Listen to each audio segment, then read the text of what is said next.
l'occasion de cette première réunion de notre bureau politique tenue ici à Thiès. Nous avons créé notre parti au mois de septembre dernier, après avoir effectivement accompli toutes les formalités administratives auprès de l'autorité. Il était question, conformément au statut de notre parti, de démarrer les activités par la tenue de notre bureau politique.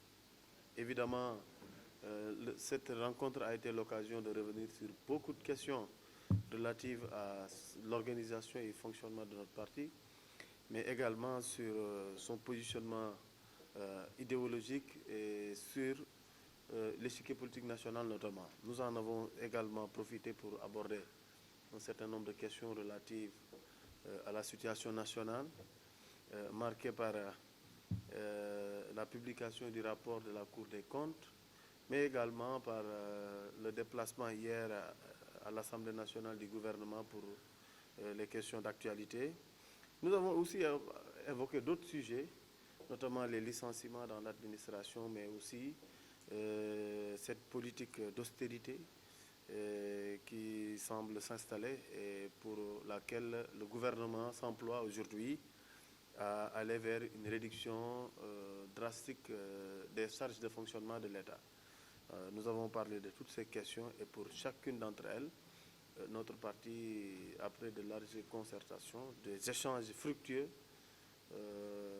a pu arrêter une position que nous avons bien voulu vous livrer pour vous permettre quand même de comprendre un peu quelle est notre position et notre vision par rapport à tout ce qui se dit actuellement. Voilà. Forces ouvertes pour la République et le travail. Nous sommes un parti d'obédience libérale parce que nous pensons qu'au regard de la dynamique actuelle du monde, l'économie de marché qui continue de conférer à l'État une place centrale dans l'organisation et à la régulation du jeu économique ne doit pas occulter son rôle extrêmement important dans la prise en charge et dans la gestion de certaines questions qui relèvent de la souveraineté, mais également des questions existentielles du peuple. Mais évidemment, les modèles que nous avons explorés et qui nous ont intéressés aussi semblent montrer que le modèle libéral est pour nous la meilleure approche, en tout cas la meilleure voie pour le développement économique et social de notre pays et de notre continent de manière générale. Parce qu'on s'est rendu compte qu'avec la contribution des secteurs économiques, des multinationales, que nos économies véritablement ont pu connaître une croissance, mais également en termes de génération d'emplois, avec les grands travaux. Aujourd'hui, au Sénégal, on s'est rendu compte que tous les investissements, tous les grands projets de l'État sont le fruit de capitaux privés, notamment des multinationales. Donc c'est un modèle qui n'exclut pas justement la prise en compte des intérêts et la nécessité de créer des solidarités au niveau des différentes couches de la population. Oui, enfin, jusqu'à ce qu'on vous annonce officiellement que nous ne faisons plus partie de la coalition au pouvoir. Mais ça, être dans la coalition du pouvoir ne peut pas nous empêcher d'avoir notre mot à dire, notre position autonome, parce que nous sommes une organisation politique qui a ses démembrements, ses textes, mais qui a également sa vision et sa façon de voir les choses. Donc, être avec le pouvoir ne signifie pas forcément avoir la même vision ou ne pas donner son avis, même si parfois ça peut ne pas recouper la vision de ce du parti principal qui est actuellement au pouvoir. Oui, je crois que notre parti, déjà avant même la tenue de son bureau politique, a exprimé une position quand même qui est très claire, très souveraine, mais qui est surtout citoyenne et qui va dans le sens justement de préconiser une prise en compte totale et indépendante de l'ensemble des recommandations de la Cour.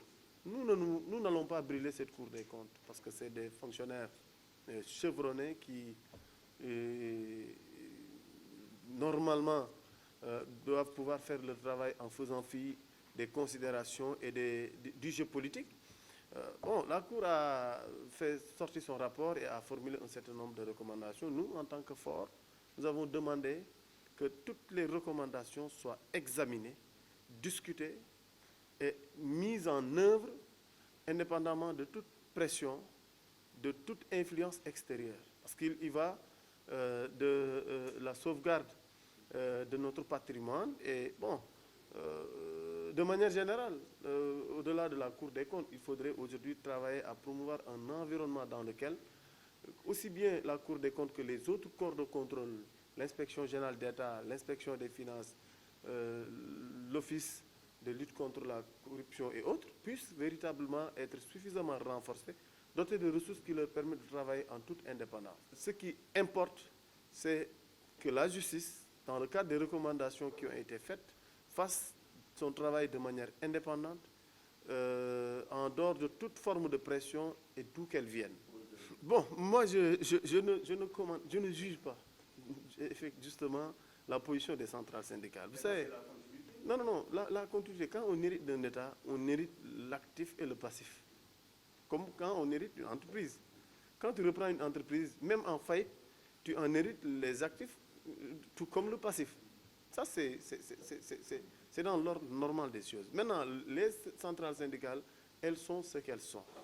Le syndicat va toujours continuer, quel que soit par ailleurs l'environnement socio-économique, quelle que soit la réalité budgétaire, les centrales syndicales vont continuer à poser des préoccupations. Maintenant, charge au gouvernement de les examiner avec responsabilité, en ne cherchant pas justement de prétexte pour prendre en compte ou pour ne pas prendre en compte. Je crois qu'aujourd'hui, la Cour des comptes a fait son rapport.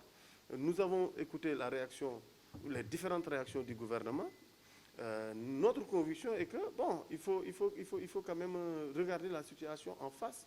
S'il y a des efforts qui doivent être faits pour une meilleure prise en compte des préoccupations de ces syndicats, notamment en termes d'engagement qui ont été pris sous l'ancien régime et qu'il est possible de mettre en œuvre, il ne faut pas hésiter, il ne faut pas rechigner.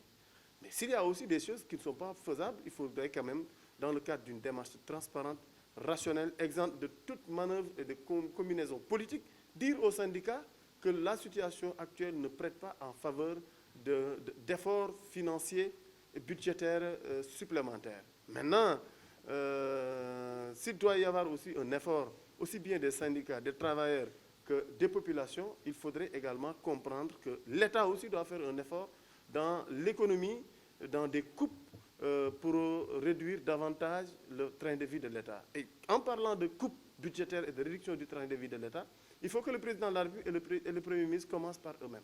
Je crois qu'il y a de ces débats, il y a une question qui a été soulevée, mais je pense que ça ne peut pas être un tabou pour nous. Nous sommes des acteurs politiques, nous sommes dans un pays, il faut que toutes les questions soient posées sur la place publique et que tous les acteurs se prononcent.